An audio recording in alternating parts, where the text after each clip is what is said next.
We've got Tech Talk, and Kobe Nkrumah is here. And guess what? Google's AI is allowing smartphones to translate sign language. Very good. I get excited when I see news like this. Yeah, I'm excited too, because we've seen, you know, languages being translated to like French, Italian, Spanish, and all that. And now you can actually translate sign language.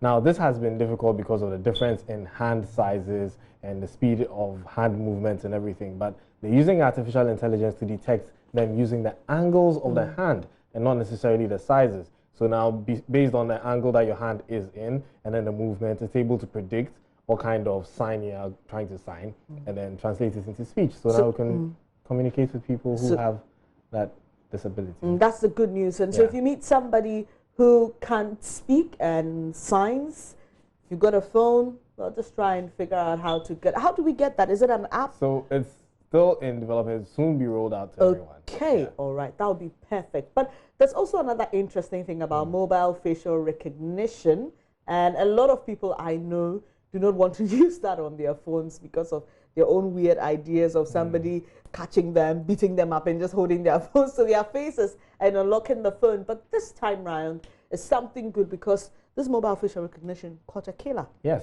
So a man and his girlfriend apparently went out, and I think they had a misunderstanding, and he murdered her.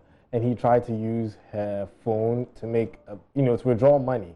And because that system relies on facial recognition, he had to hold the phone to her face, and then it would, allow her to do this transaction. But the security that the bank uses requires the person to blink to prove that they are not being forced, or they are alive, or it's not a photo. Okay. So her inability to blink, raised concerns, and then he had to manually review the picture that was submitted or the video that was submitted.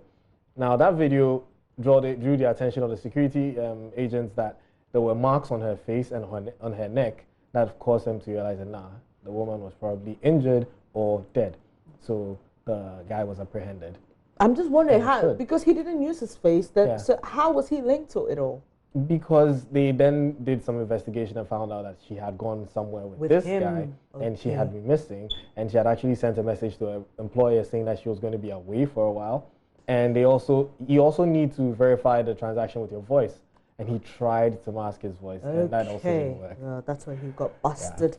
Yeah. And for those of you who fear flying, this may be some good news for you. I've got colleagues in the office who are scared to death about flying. But here's what British Airways is doing. They're trying to use virtual reality entertainment as a cure for aerophobia.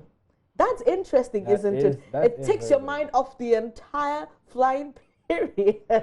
When you think about it, it's actually something like, why didn't they think of this, long ago?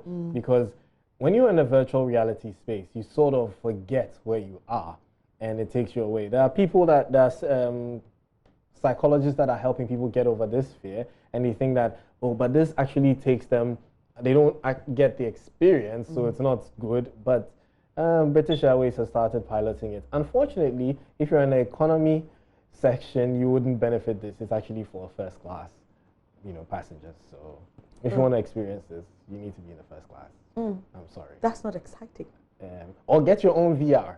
That's then they'll allow you to use it in the plane. Yeah, it's allowed to use a VR on the plane, provided you're not. I know people who would stick their earphones in their ears and pretend they're in a different world until they say a flight a flight is about to land. Anyway, in wrapping up quickly, Instagram says it's not going to use photos against you. Why is this such a big deal? Because some people started a hoax online, and so many people bought into it. We had people like Taraji P. Henson and all sharing this on their social media, and the English is so bad. I mean, if you read it, don't forget tomorrow starts the new Instagram rule where they can use your photos. Don't forget deadline today. It can be used in court cases and litigation against you. Basically, they're saying that your posts and your messages were going to be public, and this would have been big news if it was real. Yeah, like it happened with the Face app. Exactly, but in this case, it's not.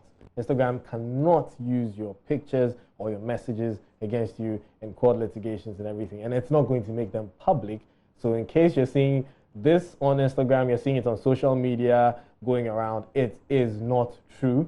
And even Some celebrities have made fun of it. Someone like Trevor Noah, he created his own version of the whole thing with a terrible English, as you can see over there. I think people should realize that such large companies will not make such grievous mistakes in their publications, their public, relations messages. So if you see anything that is not, it doesn't make sense. I see a lot of that on WhatsApp, and I wonder why people believe them anyway. Don't share it. Anyway. It's not true. Thank you so much. Coming Nkrumah with today's edition of Tech Talk.